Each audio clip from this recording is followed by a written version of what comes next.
আজ পদত্যাগ করতে পারেন রাষ্ট্রপতি। সাংবিধানিক অধিকার, সরকারের কোনো পদক্ষেপ নেই, জানান স্বরাষ্ট্রমন্ত্রী। রাষ্ট্রপতি সাংবিধানিকভাবে ইনি পদত্যাগ করতে চাইলে অথবা স্বাস্থ্যগত কারণে যে কোনো কারণে চাইলে তার সেটা অপশন আছে। সরকারের কোনো পদক্ষেপ নাই এখানে। আলোচনায় পরবর্তী রাষ্ট্রপ্রধান, সম্ভাব্য তালিকায় 7 জন। মক্কায় মর্মান্তিক সড়ক দুর্ঘটনায় একই পরিবারে 3 জন নিহত, আহত আরও 2 বাংলাদেশি। শোকে স্তব্ধ পরিবার।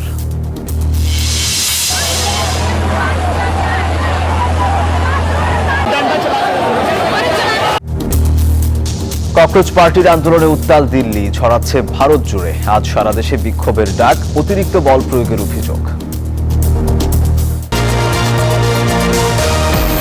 স্বাগত প্রবাসের সংবাদে, আপনাদের সাথে আছি আমি সোহাগ বক্স। দেখছিলেন বিআরবি কেবল সংবাদ শিরোনাম। এবার বিস্তারিত। রাষ্ট্রপতি মোহাম্মদ শাহাবুদ্দিনের পদত্যাগের গুঞ্জন আরও ডালপালা মিলেছে।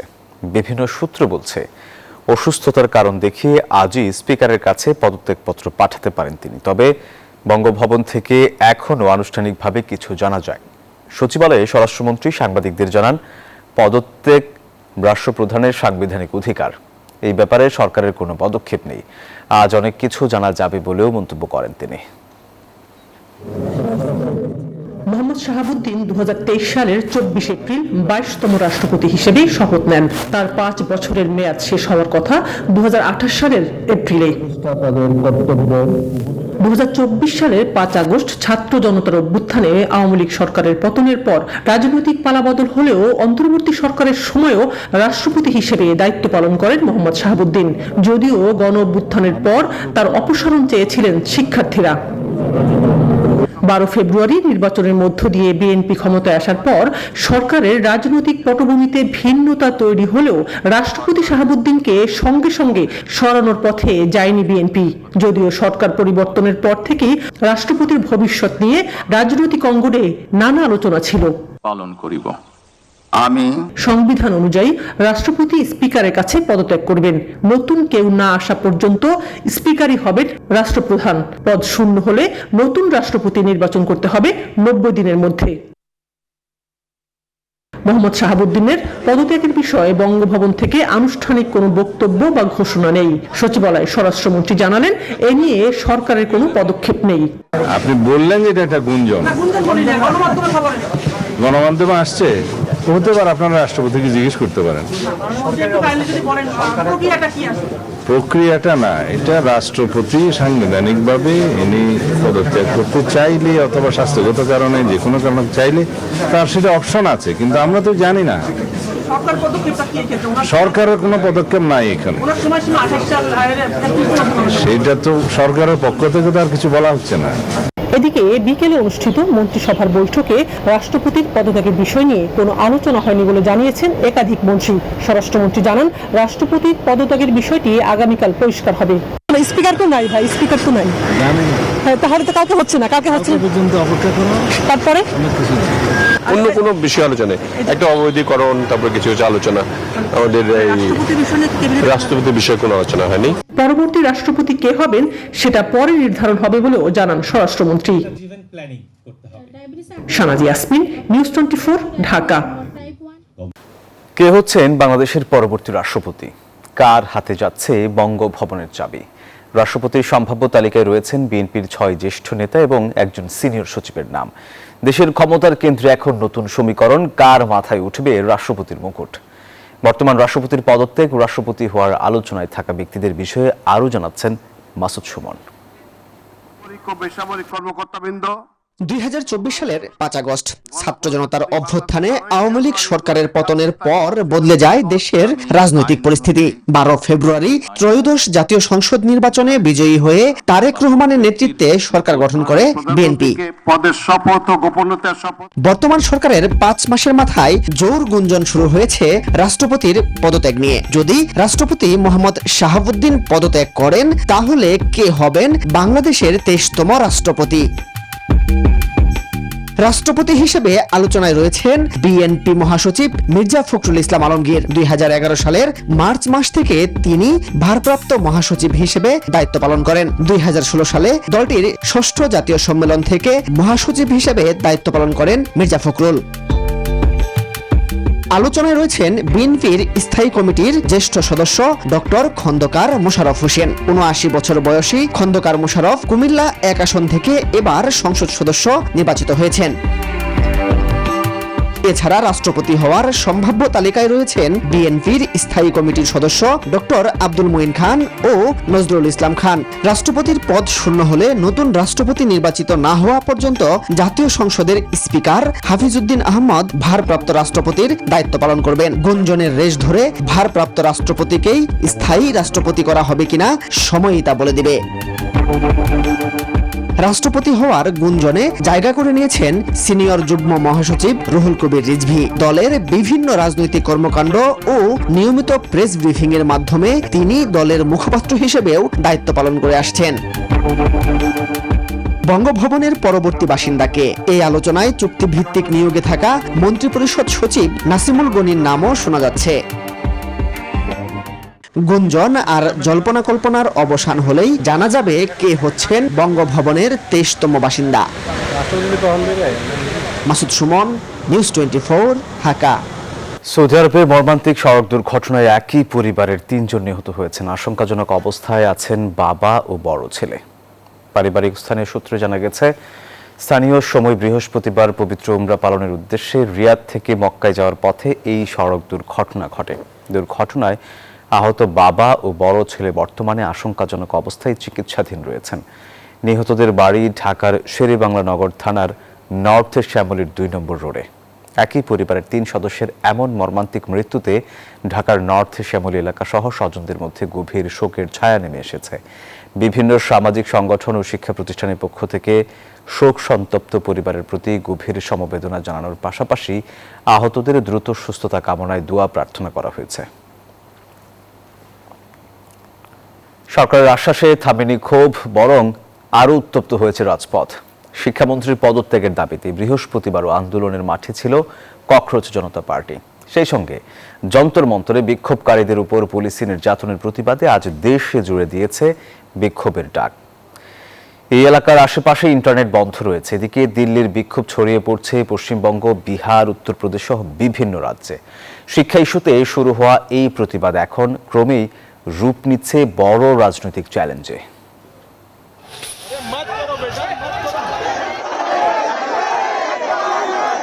শিক্ষামন্ত্রীর পদত্যাগ, প্রশ্নপত্র ফাঁসের নিরপেক্ষ তদন্ত এবং পুলিশি অভিযানের প্রতিবাদে অবস্থান কর্মসূচি চালিয়ে যাচ্ছে ককরোচ জনতা পার্টি। দিল্লির গণ্ডি পেরিয়ে আন্দোলনকে দেশব্যাপী ছড়িয়ে দিতে দিয়েছে শান্তিপূর্ণ বিক্ষোভের ডাক। একই দাবিতে সংসদ এলাকায় বিক্ষোভ করেছে কংগ্রেস। সেই বিক্ষোভে অংশ নেন সোনিয়া গান্ধী। রাহুল গান্ধীর নেতৃত্বে শিক্ষার্থীদের সমর্থনে গান্ধী স্মৃতিতে বিক্ষোভ করেছেন কংগ্রেস ও ইন্ডিয়া জোটের নেতারা। শিক্ষার্থীদের ন্যায্য দাবির প্রতি সংহতি জানিয়েছেন তারা। দিল্লির গণ্ডি পেরিয়ে আন্দোলনের ঢেউ আরও ছড়িয়ে পড়ছে দেশের বিভিন্ন শহরে। কলকাতা, বেঙ্গালুরু, পুনে সহ একাধিক জায়গায় দেখা গেছে বিক্ষোভ মিছিল ও অবস্থান কর্মসূচি। কয়েকটি স্থানে পুলিশের সঙ্গে সংঘর্ষ হয় আন্দোলনকারীদের। এদিকে অসুস্থতার কারণে আন্দোলনের মাঠ থেকে কয়েক ঘন্টা বিরতি নিয়েছেন ককরোচ জনতা পার্টির প্রতিষ্ঠাতা অভিজিৎ দীপকে। তবে আন্দোলন থেকে সরে যাননি তিনি। সমর্থকদের উদ্দেশ্যে দেওয়া বার্তায় জানিয়েছেন, বিরতি শুধু শরীরের, আন্দোলনে নয়, দ্রুত আবার ফিরবেন রাজপথে। বুধবার মধ্যরাতে পুলিশের দমন পীড়ন শিক্ষার্থীদের যন্তর মন্তর থেকে সরাতে পারেনি, বরং প্রতিটি হস্তক্ষেপ যেন আন্দোলনের আগুনে নতুন করে ঘি ঢালছে। বাড়ছে সরকারের উপর চাপ। চন্দ্রা, নিউজ 24। দিল্লিতে হতে যাওয়া ব্রিক্স সম্মেলনে যোগ দিতে প্রধানমন্ত্রী তারেক রহমানকে আমন্ত্রণ জানিয়েছেন ভারতের প্রধানমন্ত্রী নরেন্দ্র মোদী। আগামী 12 ও 13 সেপ্টেম্বর হবে এই সম্মেলন। পররাষ্ট্র মন্ত্রণালয়ের প্রতিমন্ত্রী শামা উবায়েদ জানান, আমন্ত্রণের চিঠি পেয়েছে বাংলাদেশ, তবে এই বিষয়ে এখনও সিদ্ধান্ত হয়নি। বিদেশ সফরের সময় রাষ্ট্রপতির সঙ্গে শেখ হাসিনার ফোন আলাপ হয়েছে কিনা এমন প্রশ্ন করেন সাংবাদিকরা। জবাবে প্রতিমন্ত্রী বলেন, এই বিষয়ে মন্ত্রণালয়ের কাছে কোনো তথ্য নেই। বাংলাদেশ দক্ষিণ এশিয়া অঞ্চলে স্থিতিশীলতা আশা করে বলেও জানান তিনি। বাংলাদেশ এবং যুক্তরাষ্ট্রের সম্পর্ক আরো বেশি জোরদার হচ্ছে এবং হবে। এই সফরের মধ্য দিয়ে আরো নতুন কিছু বেরিয়ে আসবে। আমাদের বহুপাক্ষিক সম্পর্ক আছে যুক্তরাষ্ট্রের সাথে, সেগুলো আরো সুগম হবে। ফিলিপাইনের ম্যানিলায় শুভেচ্ছা বিনিময় করেছেন ভারতের পররাষ্ট্রমন্ত্রী ডক্টর এস জয়শঙ্কর এবং বাংলাদেশের পররাষ্ট্রমন্ত্রী ডক্টর খলিলুর রহমান। বৃহস্পতিবার আসিয়ান আঞ্চলিক ফোরামের পররাষ্ট্রমন্ত্রীদের বৈঠকের সাইড লাইনে তারা এই শুভেচ্ছা বিনিময় করেন। একই দিনে সিঙ্গাপুরের পররাষ্ট্রমন্ত্রীর সঙ্গেও বৈঠক করেন খলিলুর রহমান। বৈঠকে রোহিঙ্গা সমস্যার স্থায়ী সমাধান বের করতে সিঙ্গাপুরের সহযোগিতা কামনা করেন পররাষ্ট্রমন্ত্রী। এর আগে এআরএফ এর সাইডলাইন বৈঠকে যুক্তরাষ্ট্র, চীন, পাকিস্তানের পররাষ্ট্রমন্ত্রীদের সাথেও পৃথক আলোচনা করেন পররাষ্ট্রমন্ত্রী। এসব বৈঠকে গুরুত্ব পেয়েছে দ্বিপাক্ষিক সম্পর্ক, আঞ্চলিক সহযোগিতার বিভিন্ন বিষয়।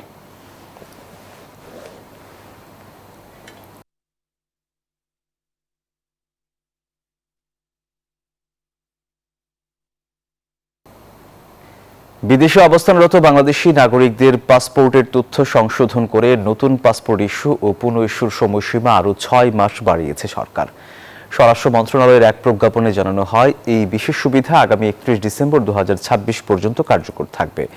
এর ফলে বিদেশে অবস্থানরত যেসব বাংলাদেশি নাগরিকের পাসপোর্টে নাম, জন্ম তারিখ, পিতামাতার নাম বা অন্য তথ্য সংশোধনের প্রয়োজন রয়েছে, তারা নির্ধারিত সময়ের মধ্যে সংশোধিত তথ্যের ভিত্তিতে পাসপোর্ট ইস্যু বা পুনঃ ইস্যুর আবেদন করতে পারবেন। প্রজ্ঞাপনে আরও বলা হয়, এই সিদ্ধান্ত অবিলম্বে কার্যকর হবে এবং সংশ্লিষ্ট সব দপ্তরকে প্রয়োজনীয় ব্যবস্থা গ্রহণের নির্দেশ দেওয়া হয়েছে।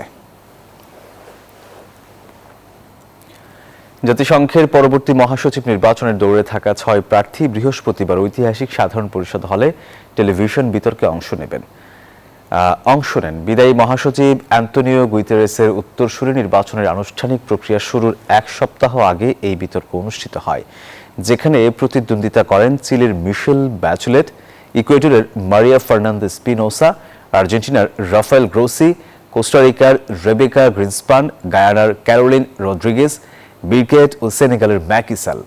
90 মিনিটের এই অনুষ্ঠানে প্রার্থীরা কূটনৈতিক, জাতিসংঘের কর্মকর্তা এবং নাগরিক সমাজের বিভিন্ন প্রতিনিধিদের প্রশ্নের উত্তর দেন।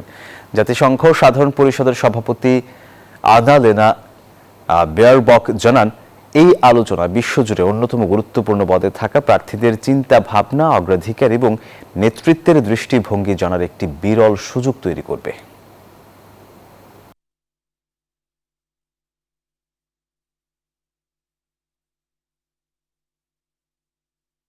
ঢাকা সহ সারা দেশের সিএনজি পাম্পে ফের গ্যাসের তীব্র সংকট।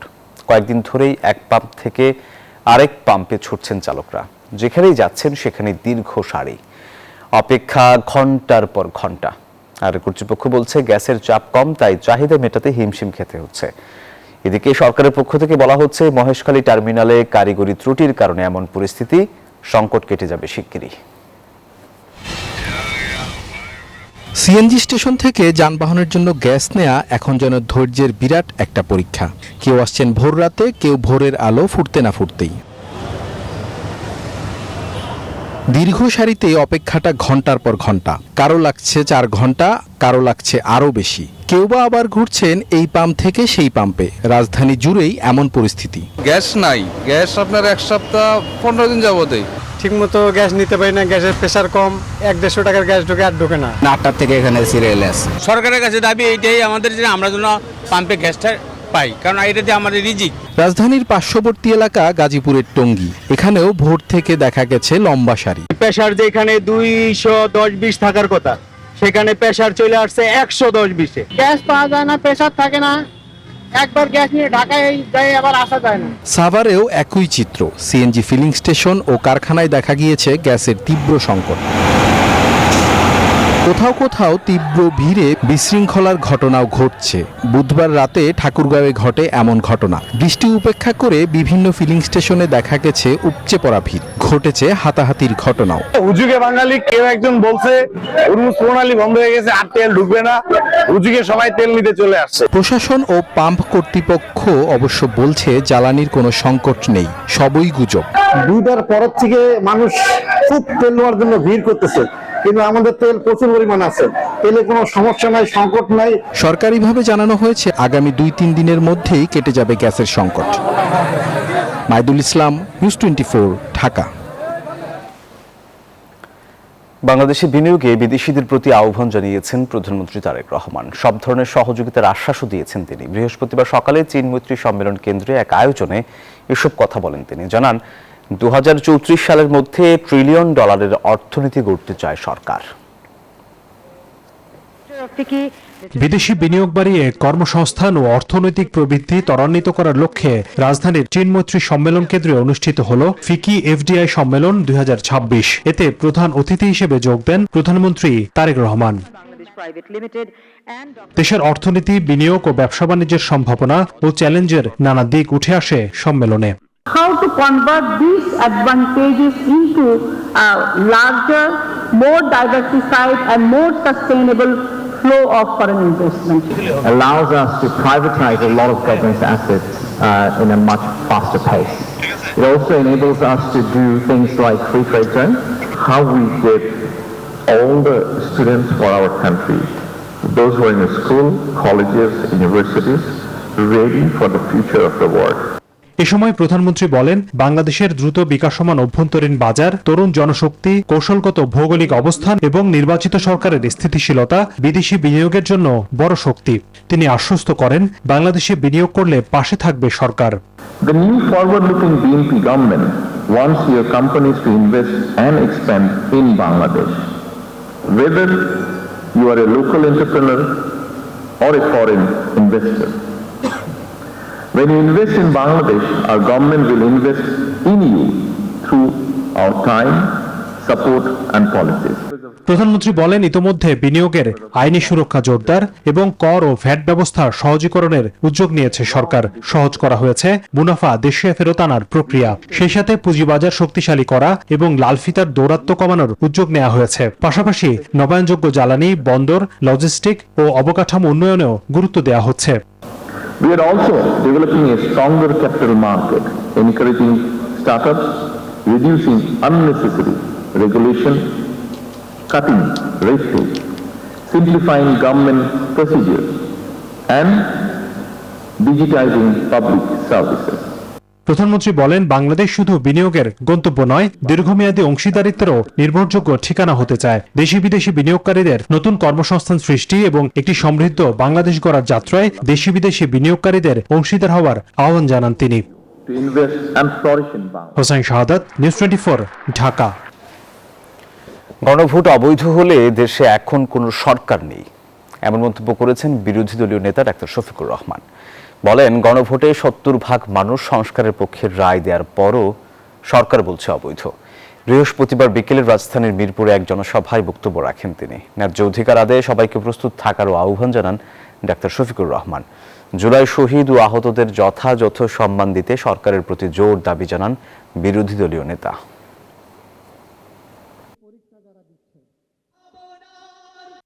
যাদের কারণে আজকের সংসদ, আজকের সরকার, আজকের বিরোধী দল তাদেরকে অগ্রাহ্য অপমান করবেন না, তাদের আত্মা অভিশাপ দেবে। জিম্বাবুয়ের চেয়ে অস্ট্রেলিয়া সিরিজ বাংলাদেশের জন্য আরও কঠিন চ্যালেঞ্জ হবে বলে জানান সাবেক অধিনায়ক আকরাম খান। তিনি বলেন, দীর্ঘদিন বোর্ডের সাথে যুক্ত না থাকলেও দেশের ক্রিকেটের স্বার্থে সবসময় নিবেদিত আছেন তিনি। দর্শক, আকরাম খানের সাথে কথা বলেছেন আমাদের সহকর্মী শুভদেব নাথ। দেশের ক্রিকেটের অন্যতম সফল অধিনায়ক ও সাবেক বোর্ড পরিচালক আকরাম খান। তার নেতৃত্বে বাংলাদেশ ক্রিকেট ইতিহাসে 1997 সালে আইসিসি চ্যাম্পিয়ন্স ট্রফি জয়ের মাইলফলক স্পর্শ করে। সেই সাফল্যের পথ ধরে আন্তর্জাতিক ক্রিকেটে নতুন যাত্রা শুরু হয় বাংলাদেশের।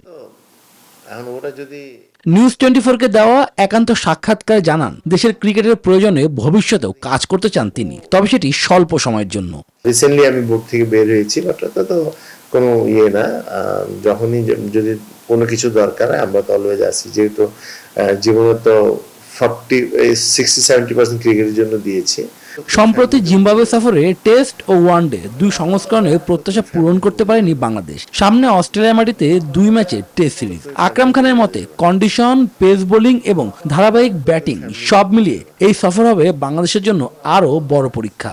Very important but very difficult also, কারণ ওখানে উইকেট তো আপনার আমাদের মতো ফ্রেন্ডলি থাকবে না, আপনার বলাররাও অ্যাডভান্টেজ পাবে, তো সেটা কিন্তু আমাদের ব্যাটসম্যানের জন্য অনেক বড় চ্যালেঞ্জ হবে। তো যেটা নিয়ে আমরা ভেরি ম্যারিড, সেটাই ওখানে একটা টাফ টাইম যাবে। তবে নতুন সভাপতি হিসেবে তামিম ইকবালকে মূল্যায়নের জন্য আরও সময় দেওয়ার পক্ষেই মত আকরাম খানের। এখন তো বলাটা আসলে খুবই আর্লি হয়ে যাবে, কারণ আসছে তো বেশি দিন হয়নি।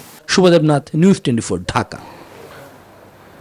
দর্শক, এই ছিল নিউজ 24 প্রবাসের সংবাদে। ধন্যবাদ সবাইকে।